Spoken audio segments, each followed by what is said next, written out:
loaded ng iba't ibang sorpresa ang performance ng ilan nating Kapuso stars para sa mga kababayan natin sa California sa Amerika. Yan ang chika ni Aubrey Carampel. Nakaalis na kanina patungong California, USA sina Alden Richards, Dennis Trillo at Tom Rodriguez kasama sina Lovie Poe at Betong Sumaya para sa GMA Pinoy TV show na Sikat Ka Kapuso sa Terrace Theater, Long Beach sa January 22. Marami silang inihandang sorpresa para sa mga kapusong team abroad. At isa raw sa mga dapat abangan ang kanilang all-male production number. Kasama ko po si Tom and Dennis, tapos meron kaming dance showdown ni Betong.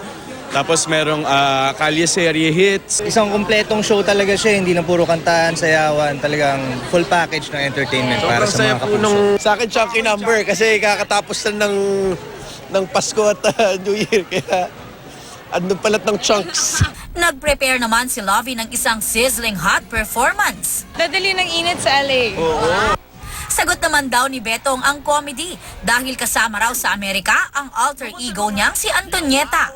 At meron kaming production number kasama si Lovie at si Jeneline kasama si Antonieta. Yan ang abangan nila. Makakasama rin sa Sikat Ka Kapuso show ang ultimate star na si Jeneline Mercado na LA bound na rin bukas. Sa mga nais pang manood, maaari pang humabol para bumili ng tickets. Kita-kita tayo dun mga kapuso, Terrace Theater, papunta na kami dyan. See you there.